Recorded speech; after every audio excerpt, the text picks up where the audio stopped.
Alright, what's going on everybody? Welcome back to another video here on the channel, and today, we have a pretty sad video to make, man. I mean, to talk about this kind of stuff so constantly, it seems like, is just so depressing. We literally just, talked about the Buffalo stuff that happened, like, probably not even 2 weeks ago, right? Just a few days ago. And now, we unfortunately are struggling with the reality of this new situation in which, I think now 19 children and a few teachers and the gunman were killed in an elementary school in Texas. That is not the purpose of today's video to talk about that specifically, but I kind of want to talk about the reaction that we saw on Twitter, at least a specific reaction that thousands of people have co-signed now. It's essentially a big mixing pot of like victim blaming, looking for attention slash clout, politicizing something at the absolute wrong moment to do so, doing some creepy shit to even figure out the information that was figured out in this situation, and overall I just find it disgusting, man. I think this is a disgusting thing to do to somebody who just lost their daughter not even probably 24 hours ago by the time this post was even made. I also want to point out before we go any further in this video that all of my videos for the rest of May will have a fundraiser alongside them here on YouTube for the Sandy Hook Promise Foundation, which is a charity that works to prevent school shootings and mass casualty incidents against children across the country. They have confirmed nearly saved about 300 lives so far. They've received tens of thousands of tips on potential violent moments, and they have over 8,000 volunteers working online and in schools to help teach kids about the warning signs of potential school shooters, which is something that in this country we should never even have to worry about teaching children, but unfortunately, well, the reality of the situation is we do. But what we don't have to do in this country is victim blame people for losing family members in these types of shootings based on their political beliefs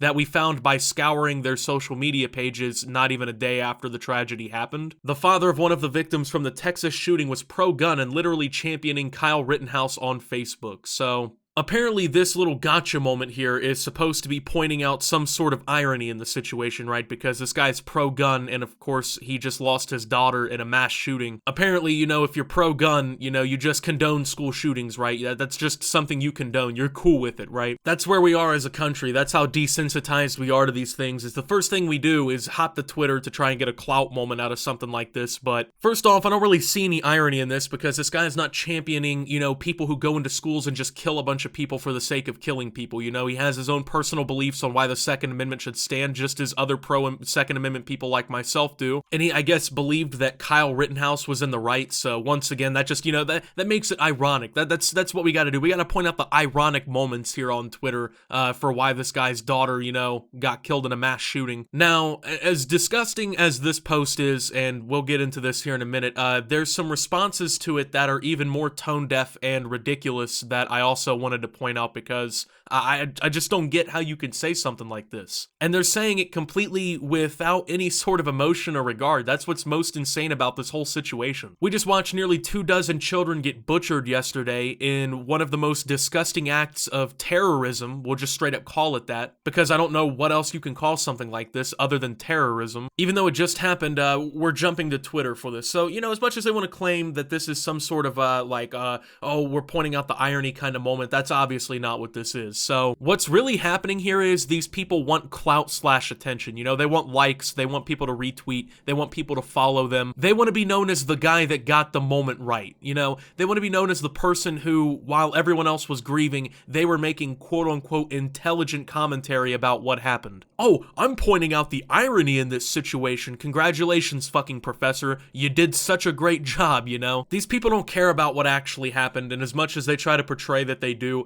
it's really just about the attention that they can get off of this, and I'm about to prove that to you full force right here. Unfortunately, most people need to experience something before it clicks for them. Then the original poster says, it's really unfortunate, this is what it had to be. The lesson isn't worth the cost. Okay, no, most people don't need to experience this before it clicks for them. I think you can tell by the public reaction to this that people are disgusted by what happened. The idea that you have to lose a child in a mass shooting before you can understand how detrimental it is to society and how actually fucking disgusting this is as an incident is one of the most ludicrous takes I've ever seen on something like this ever. As someone who is pro-Second Amendment personally, it didn't take fucking rocket science for me to figure out, hey, this is a really bad thing that happened. And no, being pro-Second pro-Second Amendment or being pro-gun does not mean you're complacent with mass shootings. It does not mean that you accept this as some sort of reality we gotta accept, you know? We just gotta deal with it as it is, you know? It is what it is. You can be pro-Second Amendment and believe in common sense gun reform, or you can believe that something needs to change in this country if it even isn't gun control. You believe that something needs to change in this country for something like this to not happen again. You don't need to experience this kind of shit firsthand as a victim in order to get it. And if that were the case, then people wouldn't care about this literally whatsoever. And you know, people say that that's the case. Oh, America just doesn't care. Everyday Americans do give a fuck.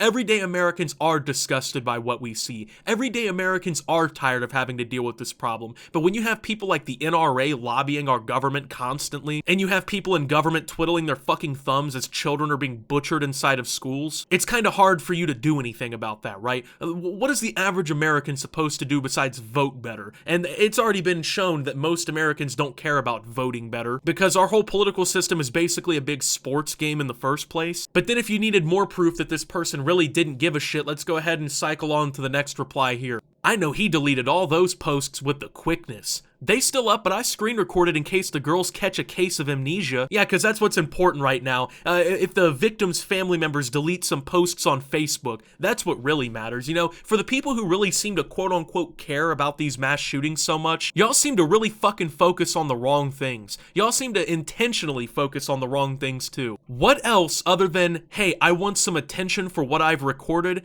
does this say? What is this supposed to be about, you know? Oh, I screen recorded this because I really care about those kids that got killed. No, you screen recorded that and screenshotted all of the proof off of this person's Facebook because you want attention and you want people to validate you for being the one who would go screenshot it all and fucking go through all this. Also, let's go ahead and address the fact of how weird this is in the first place. So in order to find all of these posts and whatnot on this person's Facebook page, they had to go through an extensive amount of digging to even find all of this. I mean, they had to find a victim of the shooting, right? Get their name, find the parental name for that kid, and then go and find all of their social media on the internet to scour through it to find a gotcha moment that they could post for Twitter to get some fucking attention. Is that not weird to anyone else? Does no one else see this as a fucking weird thing or like a problem? That people unironically are going to victims' family pages and shit and like trying to figure out their political beliefs to see whether or not it's acceptable to fucking feel remorse for these people? Oh, this guy was pro-gun. Isn't that ironic his daughter died in a shooting? No, not necessarily. You know how weird it is to fucking point that out not even a day after the shooting happened though, you fucking weirdo? And then to get all hyped up because you screen recorded it in case the girls catch a case of amnesia. Yeah, I'm sure they're gonna catch a case of amnesia about their daughter being fucking murdered in one of the worst mass shootings in recent memory. I'm sure they'll catch a case of amnesia, Twitter user 38749. Big brain take on that one. Like, let's use this fucking logic across the board real quick, right? Hey, I'm pro-vehicle. Okay, so my daughter deserves to die in a fucking car accident. That would be so ironic. Hey, I'm pro-knife. Oh, my daughter just got stabbed to death. Isn't that fucking ironic? I'm pro-air fryer. Oh, it just set on fire and burned my whole fucking house down. That's really ironic. Like, don't you see that there's a time and a place to fucking say things? And it's not literally one day after someone's fucking child died and after you had to go through a fucking internet search to find the victim's family and look through their social media for some fucking social media points on Twitter. Do y'all have no shame whatsoever? Like, this idea that the everyday American is just responsible for this kind of shit is ridiculous. Like, it's pretty apparent that, you know, lobbying in our government and all kinds of stuff is what really is kind of helping perpetuate this issue. We have a government that doesn't address really any major crisis that happens in our country unless it affects them or their rich buddies, and yet you want to blame everyday Americans for their political beliefs. Oh, hey, yeah, that's ironic your daughter died, bub. Like, you're a fucking weirdo for that. I want to laugh, but the situation is so entirely tragic I can't. But sheesh, the fucking irony. I wonder if such a drastic situation will open his eyes, but it shouldn't take this situation to do so. Shame. Yeah, these are the people that are like pretending that they care, by the way. These are the people that want you to believe they give a shit, right? They're just holding back laughter because it's so fucking funny, right? You know, just a Kids are dying.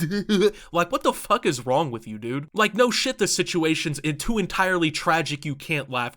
Twitter user discovers emotions. Twitter user discovers them, finally. These are the people who so desperately want you to believe that they're the good people, that they're the good ones, that, you know, they're the person that have the right ideas. They're the person you should be following, right? Yet they're holding back laughter about a man literally watching his daughter get fucking murdered in a school. That is a situation in which they've got to hold back laughter. If that doesn't tell you everything you need to know, then I don't know what does. Twitter is the worst fucking website on the planet. It by far. The toxicity, the human garbage that perpetuates stupid shit on this website, it's disease-ridden, man. It's just so toxic. To the point we got people holding back laughter about people getting fucking killed. Like, what kind of, like, do basically at this point, like, just go to therapy. I mean, what else can I really say? Like, you need a psychiatrist or something in your life if this is a situation in which you're holding back laughter about. I don't know, man. It just, like, seeing these reactions to this kind of shit just upsets me a little bit, because we see how devastating and tragic events like this are,